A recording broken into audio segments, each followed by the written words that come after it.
Kemudian bersihkan dengan teliti area mulut tuang besi cair. Dengan menggunakan pisau kecil, memotong alur di dalamnya untuk memudahkan aliran besi cair. Kemudian bersihkan dengan hati-hati sisa pasir cetak di dalamnya. Dengan cara ini, setelah pekerja merakit bagian atas cetakan, akan membentuk sebuah kotak pasir yang utuh. Selanjutnya, orang-orang akan bekerja sama untuk memasukkan besi cair ke dalam sendok tuang.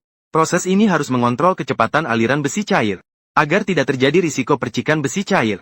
Selanjutnya, kita dapat dengan hati-hati menuangkan besi cair melalui mulut tuang di kotak pasir, dimasukkan ke dalam cetakan, dan untuk menghindari pasir cetak mengembang karena panas, yang dapat menyebabkan benda cor berubah bentuk. Jadi diperlukan satu pekerja lagi, untuk menekan cetakan dengan kuat saat pengecoran.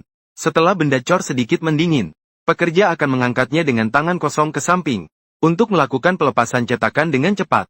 Segera menggunakan palu kecil, untuk memukul dan menghilangkan sisa bahan yang berlebihan di bilah gunting, menghilangkan sisa bahan yang terpotong, dan agar bilah dapat dirakit dengan baik menjadi gunting.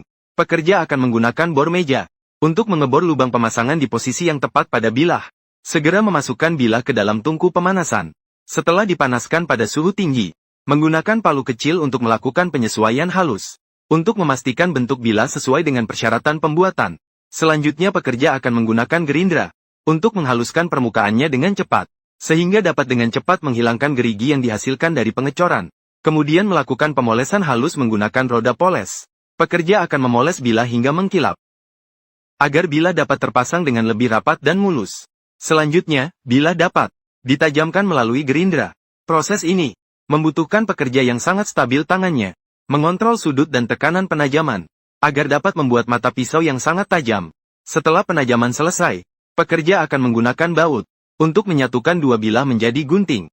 Penyatuan bilah menggabungkan dua bilah menjadi gunting, dan agar pegangan gunting lebih nyaman dan pas di tangan, pekerja akan meletakkan pegangan gunting di atas kompor gas, melakukan pemanasan suhu tinggi. Setelah pemanasan suhu tinggi, ia akan ditempatkan dalam cairan pelapis PVC. Melalui cairan pelapis, dengan cepat membungkus pegangan dengan lapisan pelapis plastik, meletakkannya di atas api untuk memanggang, sehingga lapisan pelapis dapat mengalir dengan cepat dan merata. Proses ini, pekerja perlu mengontrol suhu dan sudut perendaman gunting, untuk memastikan kualitas lapisan plastik pada pegangan gunting. Selanjutnya, setelah cairan pelapis sepenuhnya mengeras, pekerja akan melakukan sablon pada bilah, mencetak logo merek. Kemudian setelah dikemas dengan baik, baru bisa dijual.